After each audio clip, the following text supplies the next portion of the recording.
엄마, 제발 그만 오세요. 손자를 처음 품은 그날, 저는 세상에서 가장 행복한 할머니였습니다. 35해를 간호사로 살며 수천 명의 환자를 돌봤지만 제 피와 살로 이어진 이 작은 생명을 품는 순간 평생의 고단함이 한순간에 보상받는 기분이었습니다. 그런데 그때 딸이 말했습니다. 엄마, 제발 그만 오세요. 얼마 안 되는 연금으로 근근히 살아가는 늙은 엄마. 이 집에서 저는 더 이상 필요 없는 사람이었습니다. 저는 결심했습니다. 이제 제 인생을 되찾기로 67 정미정의 뒤늦은 반격이 시작됩니다. 손자를 처음 품은 그날을 미정은 평생 잊지 못할 것입니다. 2024년 10월 어느 가을 오후 서울 강남의 신축 아파트 30층 딸 부부의 새 집이었습니다. 엘리베이터 문이 열리는 순간부터 미정의 가슴은 두근거렸습니다. 복도를 걸으며 그녀는 손을 몇 번이나 털었습니다. 떨렸습니다. 67회를 살아오며 수많은 생명의 순간을 지켜봤던 그녀였지만 이번은 달랐습니다. 초인종을 누르자 딸 유진이 문을 열었습니다. 피곤해 보였습니다. 눈 밑에는 다크서클이 짙었고 머리는 대충 묶여 있었습니다. 하지만 미정의 눈에는 그마저도 사랑스러워 보였습니다. 엄마 왔어요? 응, 힘들지? 많이 힘들었지? 미정은 딸의 손을 꼭 잡았습니다. 유진이 잠깐 미소를 지었습니다. 하지만 그 미소는 금방 사라졌습니다. 들어오세요. 아기는 안에서 자고 있어요. 거실로 들어서는 순간 미정은 숨이 멎는 것 같았습니다. 넓은 공간에는 새로 산 가구들이 즐비했습니다. 가죽 소파, 대리석 테이블, 거대한 TV. 벽에는 사진 액자들이 걸려 있었습니다. 사위 정도윤의 가족 사진들이었습니다. 결혼식 사진, 가족여행 사진, 명절 사진. 하지만 미정이 나온 사진은 단 한 장도 없었습니다. 미정은 아무 말도 하지 않았습니다. 그저 조용히 소파에 앉았습니다. 잠깐만요.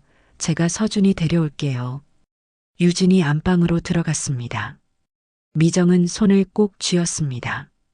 35해 동안 간호사로 일하며 수천 명의 신생아를 봤습니다. 하지만 자신의 손자는 처음이었습니다. 떨렸습니다. 두려웠습니다. 혹시 제대로 안지 못하면 어쩌나. 혹시 아기가 울면 어쩌나. 잠시 후 유진이 나왔습니다. 하얀 담요에 쌓인 작은 아기를 안고 있었습니다. 미정의 눈에 눈물이 맺혔습니다. 어디, 좀 안아볼까? 미정이 떨리는 목소리로 말했습니다. 두 팔을 벌렸습니다. 유진이 조심스럽게 아기를 건넸습니다. 그 순간 세상이 멈췄습니다. 작고 따뜻한 무게가 미정의 팔에 안겼습니다. 아기의 숨결이 그녀의 손등에 닿았습니다. 작은 손가락들이 움직였습니다. 미정은 숨을 참았습니다. 두려웠습니다. 이 순간이 깨질까봐. 서준아. 미정의 목소리가 떨렸습니다. 눈물이 흘러내렸습니다. 그녀는 평생 울지 않는 사람이었습니다. 환자가 죽어도 남편이 세상을 떠나도 그녀는 울지 않았습니다. 간호사는 울면 안 된다고 배웠습니다. 하지만 지금은 달랐습니다. 눈물이 멈추지 않았습니다. 35해 동안 환자를 돌보던 그 손이 지금 자신의 피와 살로 이어진 생명을 품고 있었습니다. 이건 환자가 아니었습니다. 차트에 기록해야 할 대상이 아니었습니다. 이건 진짜 가족이었습니다. 미정은 아기를 조심스럽게 들여다봤습니다. 작은 코, 작은 입술, 작은 귀, 모든 것이 완벽했습니다. 손가락을 하나하나 세어봤습니다. 10개 모두 있었습니다. 발가락도 10개였습니다. 건강했습니다. 완벽했습니다. 유진아. 미정이 딸을 불렀습니다. 고마워. 정말 고마워. 유진은 아무 말도 하지 않았습니다. 그저 옆에 앉아 있었습니다. 미정은 아기를 더욱 꼭 안았습니다. 이 순간만큼은 영원히 계속되기를 바랐습니다. 평생 놓쳤던 모든 순간들이 이 한순간에 채워지는 것 같았습니다.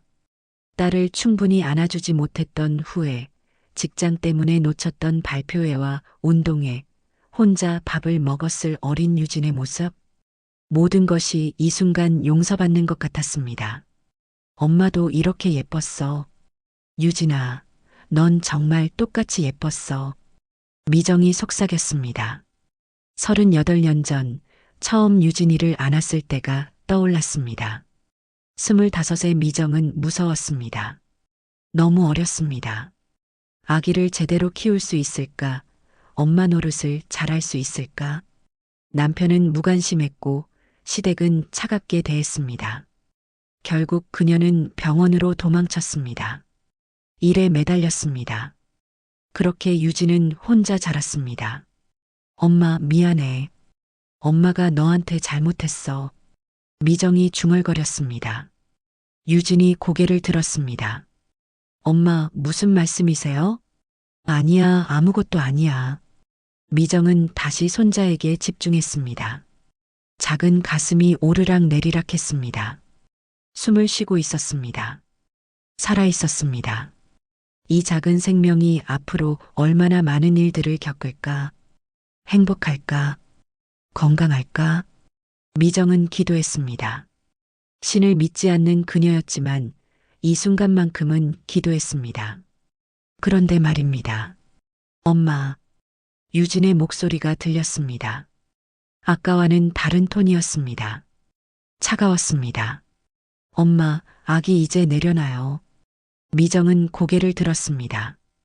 유진이 팔을 뻗고 있었습니다. 표정이 굳어 있었습니다. 아직 조금만 더. 엄마, 너무 오래 안고 있으면 아기가 힘들어요. 내려놔요. 미정은 천천히 아기를 건넸습니다. 유진이 아기를 받아 안았습니다. 그리고 안방으로 들어갔습니다. 미정의 팔은 텅 비었습니다. 아직 아기의 온기가 남아 있었습니다. 미정은 자신의 팔을 내려다봤습니다. 주름진 손, 얇아진 피부, 늙었습니다. 거실에는 미정 혼자 남았습니다. 사위 도윤은 서재에서 나오지 않았습니다. 미정은 소파에 앉아 있었습니다. 시계 소리만 들렸습니다. 똑딱, 똑딱. 잠시 후 유진이 다시 나왔습니다. 표정이 심각했습니다. 엄마, 응? 제가 할 말이 있어요. 미정의 가슴이 철렁 내려앉았습니다. 뭔가 좋지 않은 일이 있을 것 같았습니다. 뭔데? 유진은 한참을 망설이다가 입을 열었습니다. 엄마, 제발 그만 오세요. 미정은 귀를 의심했습니다. 뭐라고? 엄마가 자꾸 오시면 불편해요. 유진의 목소리는 단호했습니다. 눈빛도 차가웠습니다. 미정은 말을 잃었습니다. 방금까지 손자를 안고 있던 그 행복한 순간이 한순간에 깨졌습니다. 시어머니도 오시는데 양쪽 다 상대하려니까 너무 힘들어요. 엄마는 이해하시죠? 미정의 입술이 떨렸습니다.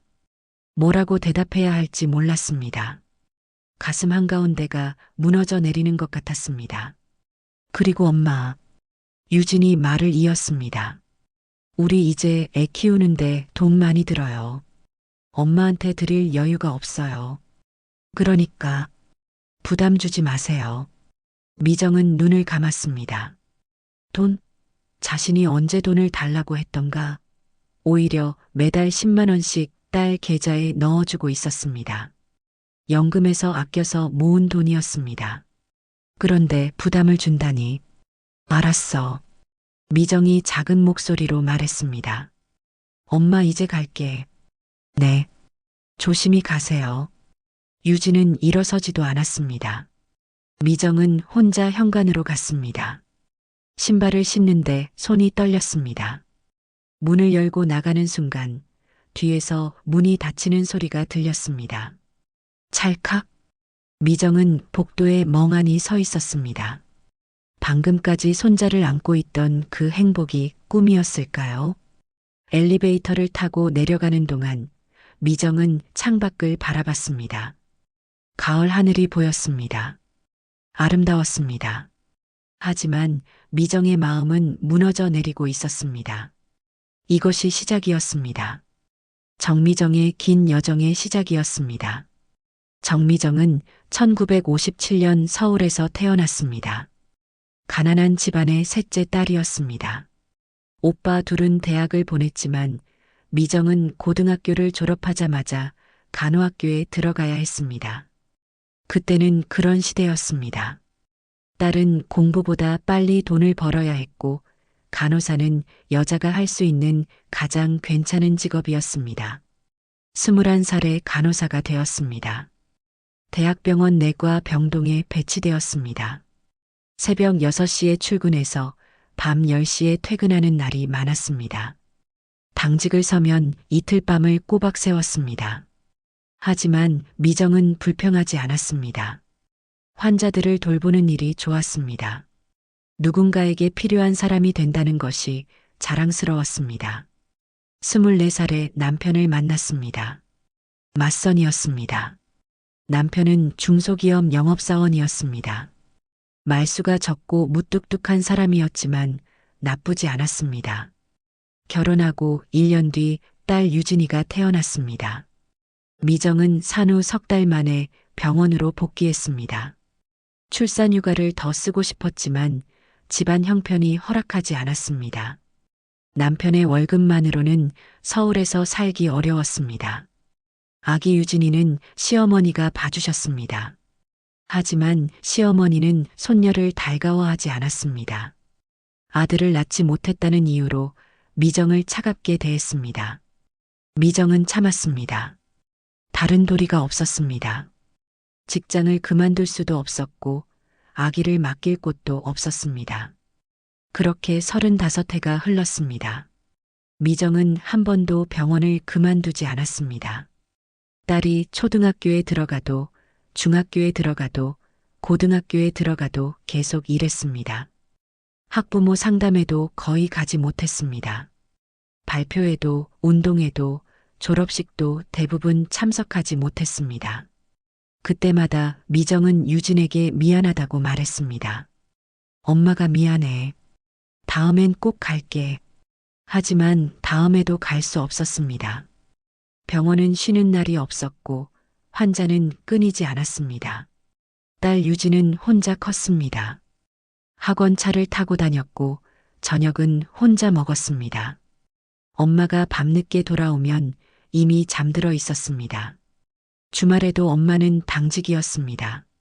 유진은 외로웠을 것입니다. 하지만 미정은 그것을 견뎌야 했습니다. 딸이 좋은 학원을 다니고 좋은 대학을 가기 위해서는 돈이 필요했습니다. 그리고 유진은 정말 좋은 대학에 갔습니다. 서울의 명문대 경영학과였습니다. 미정은 그날 밤 혼자 울었습니다. 평생의 노고가 보상받는 기분이었습니다. 딸이 자랑스러웠습니다. 서유진은 엄마와는 다른 삶을 살았습니다. 똑똑하고 야심 있는 아이였습니다. 공부를 잘했고 친구들 사이에서도 인기가 많았습니다. 하지만 유진에게는 한 가지 결핍이 있었습니다. 엄마의 부재였습니다. 친구들은 엄마와 손을 잡고 학교에 왔습니다. 도시락도 싸오고 준비물도 챙겨주었습니다. 하지만 유진은 항상 혼자였습니다. 도시락은 편의점 김밥이었고 준비물은 스스로 챙겨야 했습니다. 발표회 날 객석에 엄마가 없을 때 유진은 울고 싶었습니다. 하지만 참았습니다. 엄마가 힘들게 일하는 걸 알았으니까요. 중학생이 되면서 유진은 변했습니다. 엄마에게 차갑게 대하기 시작했습니다. 엄마는 왜 항상 병원에만 있어? 다른 애들 엄마는 다 집에 있던데. 미정은 그때마다 미안하다고 말했습니다. 하지만 유진은 더 이상 미안하다는 말을 듣고 싶지 않았습니다. 그저 엄마가 곁에 있어 주기를 바랐습니다. 하지만 그것은 불가능했습니다. 대학에 들어가면서 유진은 독립적인 사람이 되었습니다. 엄마에게 의지하지 않았습니다. 아르바이트를 하며 생활비를 벌었고 장학금을 받아 등록금을 냈습니다. 엄마의 돈을 받는 것이 싫었습니다. 엄마가 힘들게 번 돈이라는 걸 알았기 때문입니다. 졸업 후 유진은 대기업에 취직했습니다. 마케팅 팀에 들어갔고 빠르게 승진했습니다. 일을 잘했습니다. 똑 부러지고 당찬 성격 덕분에 상사들에게 인정받았습니다. 35세 팀장이 되었습니다. 그리고 정도윤을 만났습니다. IT 스타트업 대표였습니다. 똑똑하고 야심 있는 남자였습니다. 유진과 잘 맞았습니다. 둘 다 커리어를 최우선으로 생각했고 효율적인 삶을 추구했습니다. 결혼식은 작게 했습니다. 하객도 최소한으로 줄였습니다. 미정은 결혼식 날 구석에 앉아 있었습니다. 사위 측 가족들이 중앙을 차지했고 미정은 친구들과 함께 뒤쪽에 앉았습니다. 유진은 엄마에게 특별히 신경 쓰지 않았습니다. 바쁜 하루였고 챙겨야 할 사람이 많았습니다. 정도윤은 부유한 집안 출신이었습니다. 아버지는 대기업 임원이었고 어머니는 전업주부였습니다. 명문대를 나와 대기업에 다니다가 퇴사하고 스타트업을 차렸습니다. 투자도 잘 받았고 사업도 잘 풀렸습니다. 도윤은 장모 미정을 그다지 좋아하지 않았습니다. 이유가 있었습니다. 미정은 가진 것이 없었습니다. 연금 생활자였고 작은 아파트에 혼자 살았습니다. 도윤의 부모님은 강남에 큰 집을 가지고 있었고 해외여행을 자주 다녔습니다. 도윤은 장모를 볼 때마다 불편했습니다. 대화할 주제도 없었고 공통점도 없었습니다. 명절에도 도윤은 장모에게 형식적으로 대했습니다. 인사만 간단히 하고 대부분의 시간을 휴대폰을 보며 보냈습니다. 유진도 이를 제지하지 않았습니다. 오히려 이해했습니다. 자신도 엄마와 대화하는 것이 불편했으니까요. 아기가 태어났을 때 유진은 혼란스러웠습니다. 일을 계속해야 할까? 육아에 집중해야 할까? 고민 끝에 육아휴직을 선택했습니다. 하지만 집에서 아기를 돌보는 것은 생각보다 힘들었습니다. 밤잠을 설치고 하루 종일 아기를 안고 있어야 했습니다. 도윤은 도움이 되지 않았습니다. 바쁘다는 핑계로 육아에 참여하지 않았습니다. 시어머니는 자주 찾아왔습니다. 손자를 보러 왔고 이것저것 챙겨주었습니다. 반찬도 해다 주고 산후조리에 좋다는 음식도 사다 주었습니다. 유진은 고마웠지만 동시에 부담스러웠습니다. 시어머니가 올 때마다 신경 써야 했고 집안 정리도 해야 했습니다. 그리고 친정 엄마가 오겠다고 연락했습니다. 유진은 당황했습니다.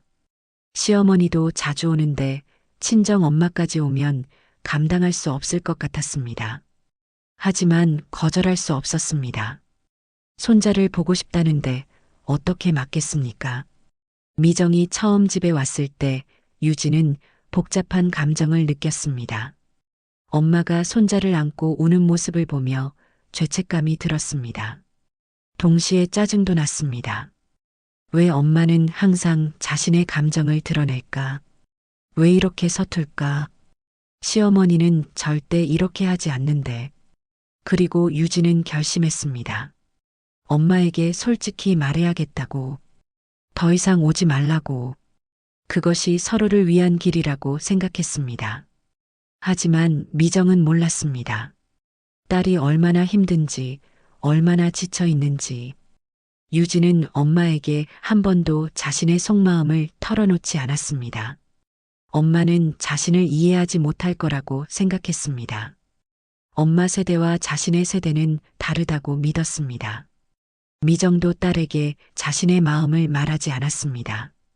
얼마나 외로운지, 얼마나 손자를 보고 싶은지 그저 참았습니다. 딸이 바쁘다는 걸 알았으니까요. 그렇게 두 사람은 서로를 이해하지 못한 채 점점 멀어져 갔습니다. 모녀 사이에 보이지 않는 벽이 생겼습니다. 그리고 그 벽은 점점 높아지고 있었습니다. 미정은 집으로 돌아오는 길에 생각했습니다. 자신이 뭘 잘못한 걸까? 왜 딸은 자신을 밀어내는 걸까? 하지만 답을 찾을 수 없었습니다. 작은 아파트에 도착했습니다. 불을 켰습니다. 텅 빈 집이었습니다.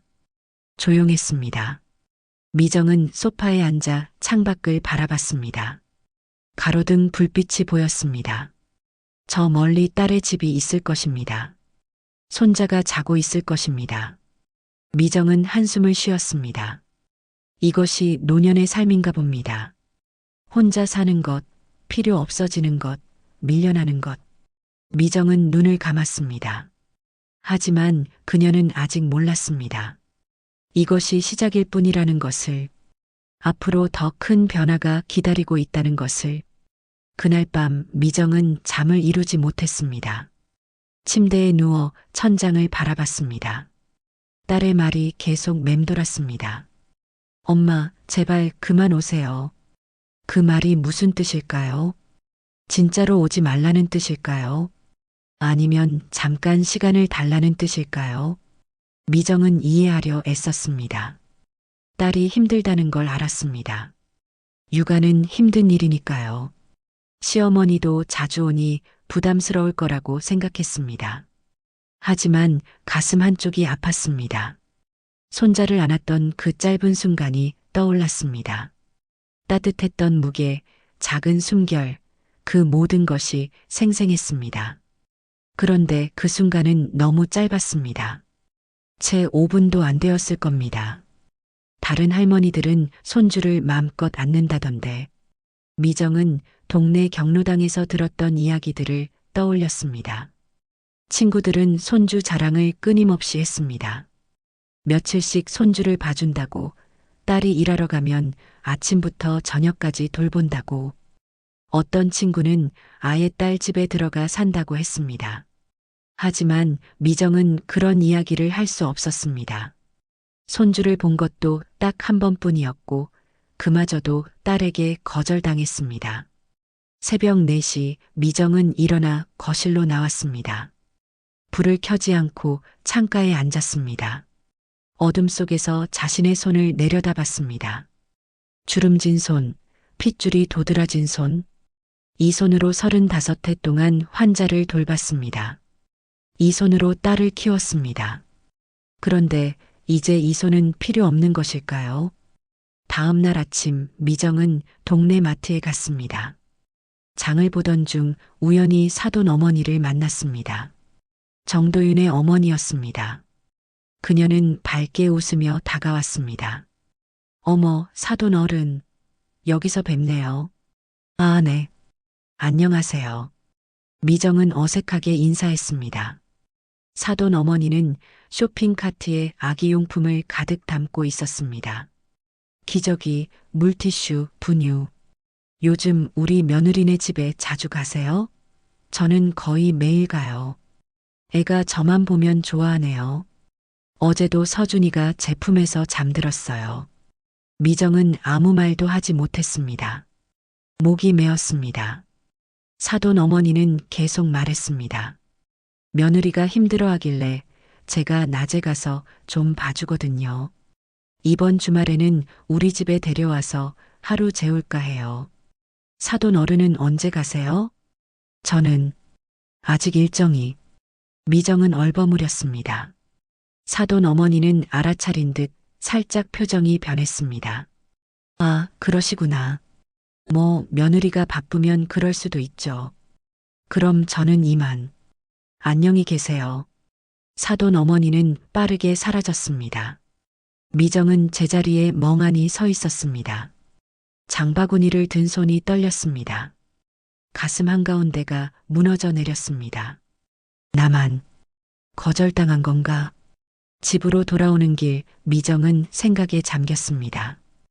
왜 시어머니는 환영받고 자신은 거절당하는 걸까요? 무엇이 달랐을까요? 답은 간단했습니다. 돈이었습니다. 사돈 집안은 부유했습니다. 강남에 큰 집을 가지고 있었고 사업도 하고 있었습니다. 명절 때마다 큰 용돈을 주고 아기 선물도 비싼 것으로 사왔습니다. 반면 미정은 연금 생활자였습니다. 한 달에 110만 원으로 근근히 살고 있었습니다. 결국 돈이구나. 미정은 쓸쓸하게 웃었습니다. 평생 열심히 살았지만 결국 가진 것이 없었습니다. 큰 집도 많은 돈도 권력도 없었습니다. 그저 작은 연금과 늙은 몸뚱이만 남았습니다. 그날 저녁 미정은 오래된 앨범을 꺼냈습니다. 유진의 어린 시절 사진들이 담겨 있었습니다. 돌잔치 사진, 첫 등교 사진, 졸업 사진. 사진 속 유진은 밝게 웃고 있었습니다. 하지만 대부분의 사진에 미정은 없었습니다. 일 때문에 자리를 비웠으니까요. 미정은 사진을 한 장 한 장 넘기며 생각했습니다. 내가 유진이를 위해 산 건데 왜 이렇게 됐을까? 평생을 딸을 위해 살았습니다. 좋은 옷도 사지 않고 여행도 가지 않고 친구들과의 만남도 줄이며 오직 딸의 미래를 위해 일했습니다. 학원비, 대학 등록금, 결혼 자금, 모든 것을 미정이 댔습니다. 그런데 이제 딸은 자신을 필요로 하지 않았습니다. 오히려 부담스러워했습니다. 방문도 원하지 않고 연락도 뜸했습니다. 나는 이 집안에서 어떤 존재인가? 이 질문이 미정의 머릿속을 떠나지 않았습니다. 손자의 할머니인가? 딸의 엄마인가? 아니면 그저 필요 없어진 늙은 여자인가? 미정은 거울을 봤습니다. 주름진 얼굴, 희끗한 머리, 굽은 어깨, 늙었습니다. 67살, 이미 노인이었습니다. 간호사 시절에 당당했던 모습은 어디 갔을까요? 환자들에게 존경받던 그 사람은 어디 갔을까요? 그날 밤 미정은 결심을 해야 했습니다. 두 가지 길이 있었습니다. 첫 번째 길은 참는 것이었습니다. 지금처럼 딸의 눈치를 보며 초대받을 때만 가고 필요할 때만 도움을 주고 조용히 살아가는 것. 많은 노인들이 그렇게 살고 있었습니다. 자식에게 패 끼치지 않으려고, 싫은 소리 듣지 않으려고 참고 견디는 것. 두 번째 길은 바꾸는 것이었습니다. 이 관계를, 이 삶을 더 이상 딸에게 매달리지 않고 자신만의 삶을 사는 것. 하지만 그것이 가능할까요? 평생을 딸을 위해 살았는데 이제 와서 방향을 바꿀 수 있을까요? 미정은 창밖을 바라봤습니다. 밤하늘에 별이 보였습니다. 어렸을 때 아버지가 말씀하셨습니다. 별은 혼자서도 빛난단다. 그때는 무슨 뜻인지 몰랐습니다. 하지만 이제는 알 것 같았습니다. 누군가에게 기대지 않아도, 누군가의 인정을 받지 않아도 스스로 빛날 수 있다는 뜻이었을 겁니다. 나도 혼자 빛날 수 있을까? 미정은 이 질문의 답을 찾아야 했습니다. 그리고 그 답이 앞으로의 삶을 결정할 것입니다. 창밖으로 바람이 불었습니다. 가을이 깊어가고 있었습니다. 변화의 계절이었습니다. 미정의 인생에도 변화가 필요한 시점이었습니다. 그녀는 천천히 일어났습니다. 아직 결정하지 못했지만 한 가지는 확실했습니다. 이대로는 살 수 없다는 것. 무언가 바뀌어야 한다는 것. 변화의 씨앗이 미정의 마음속에 심어졌습니다. 다음 날 아침 미정은 평소보다 일찍 일어났습니다. 창문을 열자 차가운 가을 바람이 들어왔습니다. 상쾌했습니다. 오랜만에 느끼는 기분이었습니다. 미정은 휴대폰을 들었습니다. 딸에게 문자를 보내려다 멈췄습니다. 늘 하던 대로 유진아, 잘 지내니? 아기는 괜찮고? 이런 문자를 보내려던 참이었습니다. 하지만 손가락이 움직이지 않았습니다. 이제 그만하자. 미정은 휴대폰을 내려놓았습니다. 먼저 연락하지 않기로 했습니다. 딸이 필요할 때, 딸이 부를 때만 가기로 했습니다. 더 이상 매달리지 않기로 결심했습니다. 처음에는 어색했습니다. 평생을 딸 걱정하며 산 사람이었습니다. 아침에 일어나면 제일 먼저 딸 생각이 났고, 밤에 자기 전에도 딸이 잘 지내는지 궁금했습니다. 하지만 이제는 참아야 했습니다. 일주일이 지났습니다. 딸에게서 연락이 없었습니다. 미정은 휴대폰을 자주 확인했습니다. 혹시 문자가 왔나? 혹시 전화가 왔나? 하지만 아무것도 없었습니다. 괜찮아. 바쁘겠지. 미정은 스스로를 다독였습니다. 하지만 마음 한구석이 허전했습니다. 미정은 빈 시간을 채우기로 했습니다. 오랫동안 미뤄뒀던 일들을 하나씩 시작했습니다. 먼저 동네 문화센터에 등록했습니다. 수채화 강좌였습니다. 젊었을 때 그림을 좋아했지만 일 때문에 붓을 놓은 지 오래됐습니다. 첫 수업날 미정은 긴장했습니다. 다른 사람들은 다 친한 것 같았고 자신만 낯설었습니다. 처음 오셨어요? 옆자리 할머니가 말을 걸었습니다. 친절해 보였습니다. 네, 오늘이 첫날이에요. 저도 작년에 시작했는데 정말 재밌어요. 걱정 마세요. 선생님이 잘 가르쳐 주세요. 수업이 시작되었습니다. 미정은 조심스럽게 붓을 들었습니다. 손이 떨렸습니다. 물감을 찍고 종이에 댔습니다. 색이 번져나갔습니다. 아름다웠습니다. 그 순간 미정은 잊고 있던 감정을 느꼈습니다. 즐거움이었습니다. 무언가에 집중하는 기쁨이었습니다. 환자를 돌볼 때도 딸을 키울 때도 느끼지 못했던 순수한 즐거움이었습니다. 2시간이 금방 지나갔습니다. 수업이 끝나고 미정은 자신의 그림을 바라봤습니다. 서툴렀지만 나쁘지 않았습니다. 처음으로 자신을 위해 한 일이었습니다. 작은 변화들. 미정은 다른 것들도 시도했습니다. 오랜만에 친구에게 연락했습니다. 간호사 시절 동료였던 정숙이었습니다. 미정아, 오랜만이다. 어떻게 지내? 응, 그럭저럭. 너는? 나야 뭐, 손주 보느라 바쁘지. 너도 손주 생겼다며? 축하해. 응, 고마워. 미정은 손주 이야기를 길게 하지 않았습니다. 정숙도 눈치를 챘는지 화제를 바꿨습니다. 우리 오랜만에 밥 먹을까? 다음 주 어때? 좋아. 그러자. 약속을 잡았습니다. 미정은 오랜만에 미소 지었습니다. 친구를 만나는 것도 얼마만인지 몰랐습니다. 항상 딸 일정에 맞춰 살다 보니 자신의 시간이 없었습니다. 미정은 집안 정리도 시작했습니다. 오래된 물건들을 버리고 새로운 것들로 채웠습니다. 작은 화분도 샀습니다. 꽃이 피는 화분이었습니다. 매일 아침 물을 주며 꽃을 바라보는 것이 새로운 일상이 되었습니다. 저녁에는 산책을 했습니다. 동네 공원을 천천히 걸었습니다. 예전에는 항상 서둘렀습니다. 빨리 집에 가서 딸에게 전화해야 하고 집안일도 해야 했습니다. 하지만 이제는 천천히 걸었습니다. 하늘을 보고 나무를 보고 사람들을 봤습니다. 아직은 서툰 발걸음. 하지만 쉽지 않았습니다. 밤이 되면 딸 생각이 났습니다. 손자는 잘 자고 있을까? 아프지는 않을까? 미정은 휴대폰을 들었다 놓았다를 반복했습니다. 참아야지. 딸이 연락하면 그때 받자.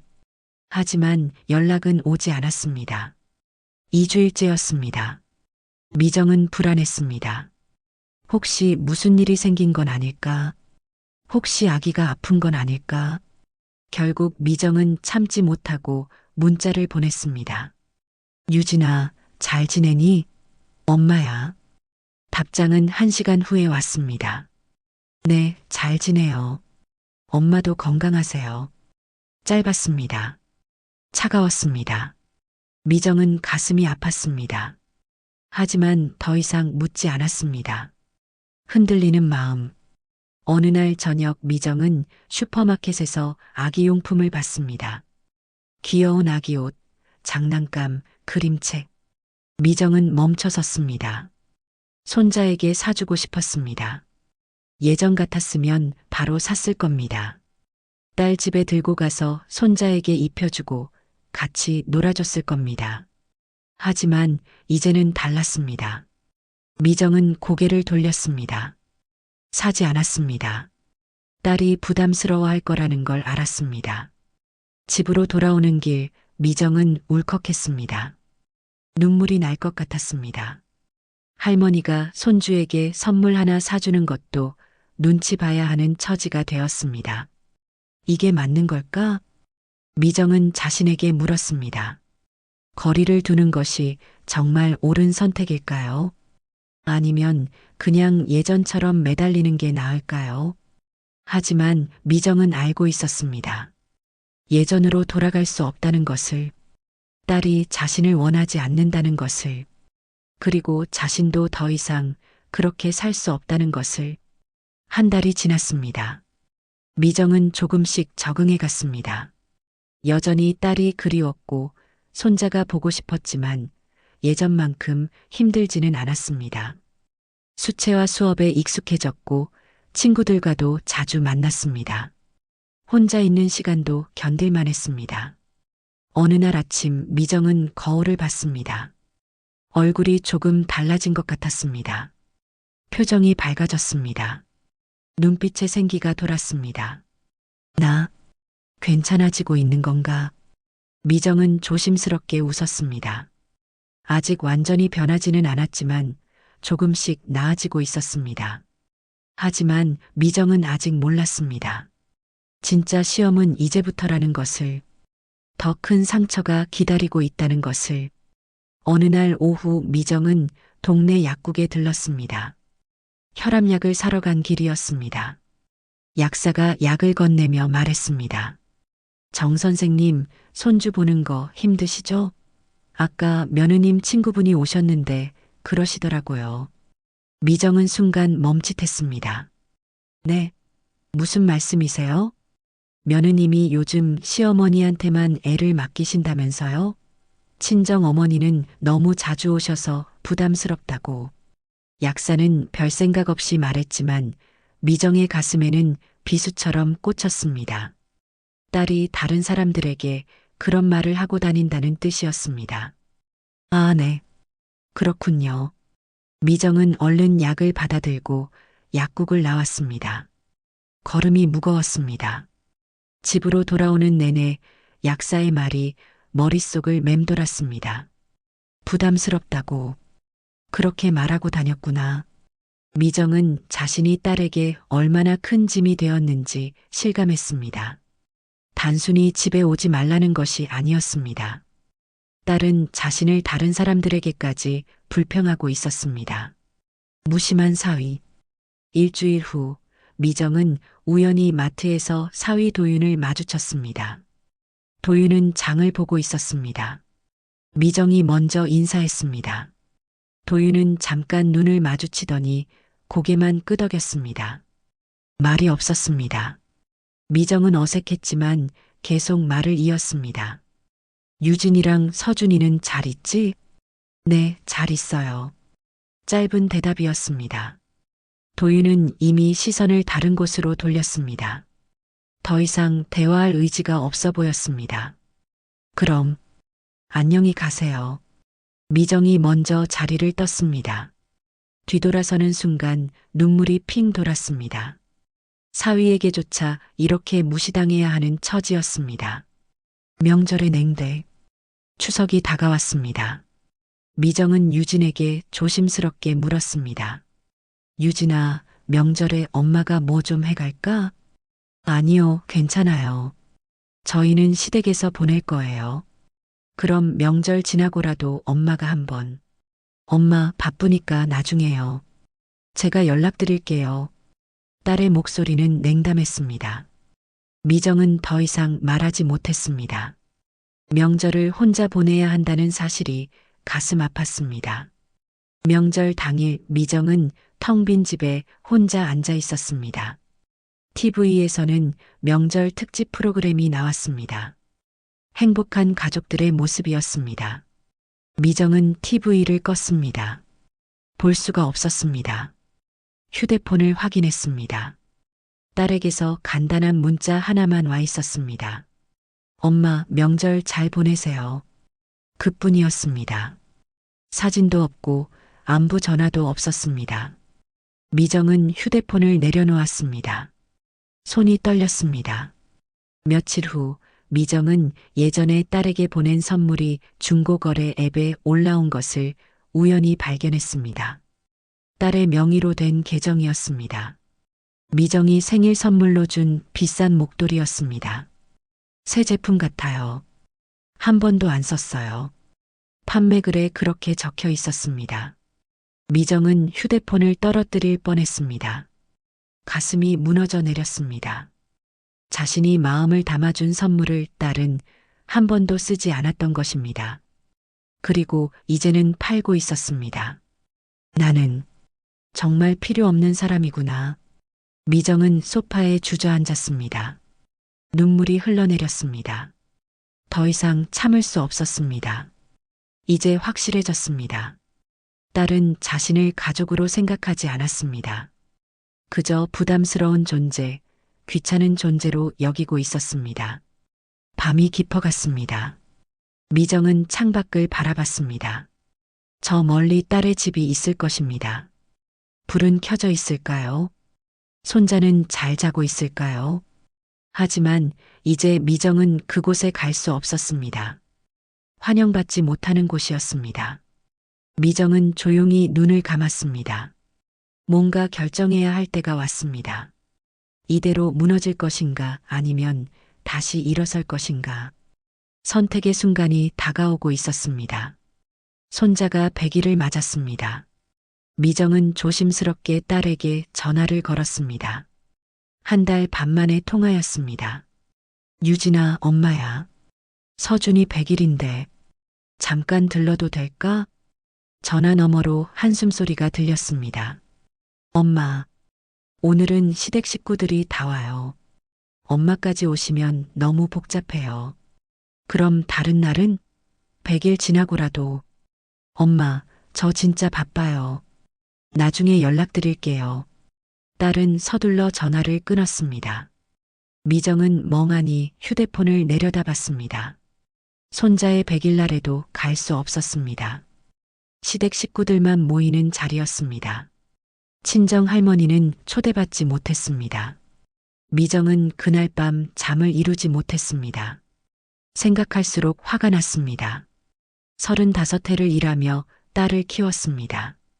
좋은 대학 보내고 결혼 자금도 됐습니다. 그런데 이제 와서 손자 얼굴 한번 보는 것도 허락받지 못하는 처지가 되었습니다. 다음 날 아침 미정은 결심했습니다. 직접 가보기로 했습니다. 100일 날은 아니더라도 선물이라도 전해야겠다고 생각했습니다.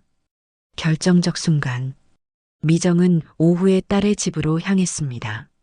손에는 직접 뜬 아기 담요가 들려 있었습니다. 밤새 뜨개질을 했습니다. 손자에게 꼭 주고 싶었습니다. 초인종을 눌렀습니다. 잠시 후 딸이 문을 열었습니다. 표정이 굳어졌습니다. 엄마, 왜 갑자기?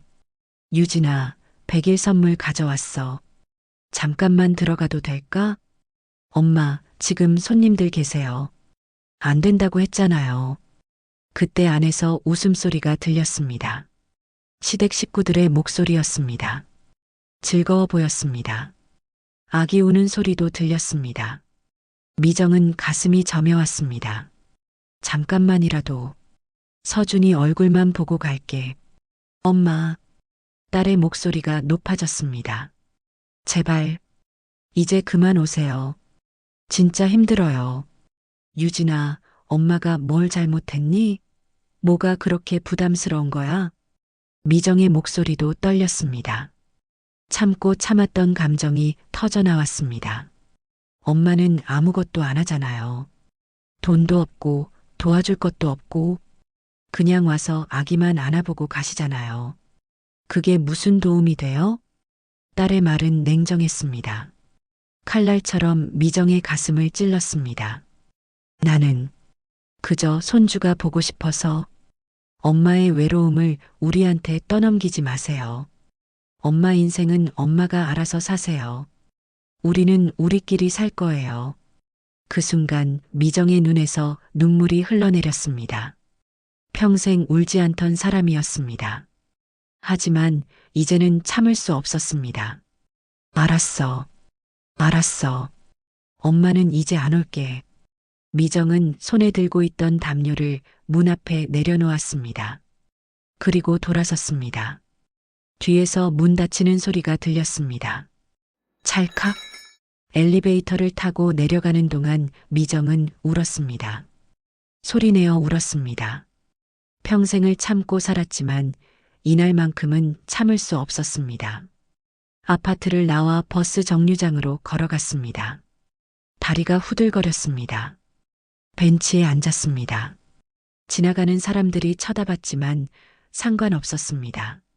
내가 뭘 잘못한 걸까? 아니, 이제는 알았습니다. 잘못한 것이 없었습니다. 미정은 평생 최선을 다해 살았습니다. 딸을 위해 모든 것을 바쳤습니다. 하지만 그것만으로는 부족했습니다. 돈이 없으면, 권력이 없으면, 쓸모가 없으면 가족에게도 필요 없는 존재가 되는 세상이었습니다. 미정은 눈물을 닦았습니다. 그리고 천천히 고개를 들었습니다. 하늘이 보였습니다. 구름이 흘러가고 있었습니다. 그 순간 미정은 결심했습니다. 이제 정말로 내 인생을 살아야겠구나. 더 이상 딸에게 매달리지 않겠다고. 더 이상 손자를 보려고 애쓰지 않겠다고. 필요 없다면 그렇다면 자신의 길을 가겠다고. 미정은 일어섰습니다. 다리에 힘이 돌아왔습니다. 버스가 왔습니다. 미정은 버스에 올랐습니다. 창밖으로 딸의 아파트가 멀어졌습니다. 미정은 뒤돌아보지 않았습니다. 이제 앞만 보고 가기로 했습니다. 파국의 순간이었지만 동시에 새로운 시작의 순간이기도 했습니다. 그날 이후 미정은 달라졌습니다. 더 이상 딸에게 연락하지 않았습니다. 휴대폰을 확인하는 횟수도 줄었습니다. 처음에는 힘들었습니다. 손자 생각에 가슴이 저렸습니다. 하지만 미정은 참았습니다. 그것이 자신을 지키는 유일한 방법이라는 걸 알았으니까요. 대신 미정은 자신을 위한 시간을 늘려갔습니다. 수채화 수업은 계속했고 새로운 취미도 시작했습니다. 동네 도서관에서 책 읽기 모임에 가입했습니다. 같은 또래의 사람들이 모여 책을 읽고 이야기를 나누는 모임이었습니다. 첫 모임 날 미정은 조금 떨렸습니다. 낯선 사람들과 이야기하는 것이 오랜만이었습니다. 하지만 모임은 생각보다 편안했습니다. 처음 오셨어요? 반갑습니다. 저는 박영숙이라고 해요. 환한 미소를 가진 할머니가 손을 내밀었습니다. 미정도 손을 잡았습니다. 정미정입니다. 잘 부탁드려요. 그날 그들은 한 작가의 수필집을 함께 읽었습니다. 노년에 관한 이야기였습니다. 미정은 책 속의 문장 하나가 마음에 와닿았습니다. 늙는다는 것은 끝이 아니라 다른 시작이다. 모임이 끝나고 영숙 할머니가 미정에게 말했습니다. 다음 주에 우리 같이 전시회 갈래요? 요즘 미술관에서 좋은 전시한대요. 네, 좋아요. 미정은 웃었습니다. 오랜만에 진심으로 웃는 것 같았습니다. 삶의 재발견. 미정은 조금씩 자신의 삶을 채워갔습니다. 친구들과 전시회도 가고 맛집 탐방도 하고 주말에는 가까운 산을 올랐습니다. 평생 일만 하다가 은퇴한 후에는 딸 걱정만 하며 살았는데 이제는 자신을 위한 시간이 생겼습니다. 어느 봄날 미정은 혼자 제주도 여행을 떠났습니다. 평생 처음 가는 혼자 여행이었습니다. 바다를 보며 걸었습니다.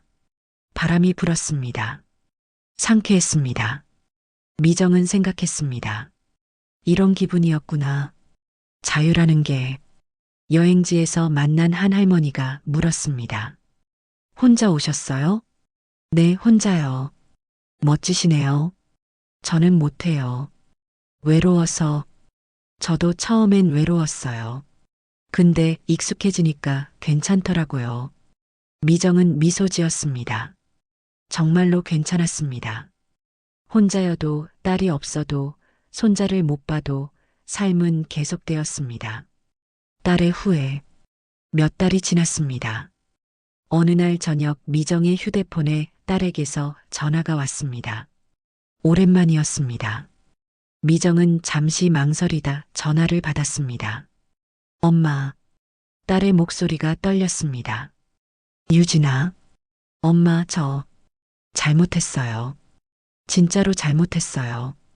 딸은 울고 있었습니다. 미정은 아무 말도 하지 않았습니다. 제가 너무 심했어요. 엄마한테 너무 못했어요. 후회하고 있어요. 엄마, 우리 다시 예전처럼 지낼 수 없을까요? 미정은 한참을 침묵했습니다. 가슴 한쪽이 아팠습니다. 딸이 울고 있다는 사실이 마음 아팠습니다.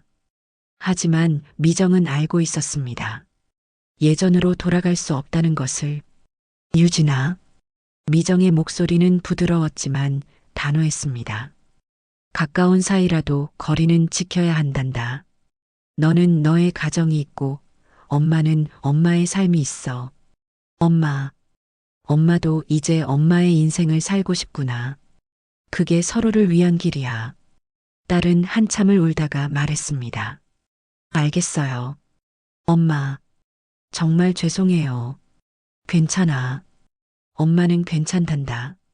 전화를 끊고 미정은 창밖을 바라봤습니다. 눈물이 났지만 후회는 없었습니다. 품이 있는 결론.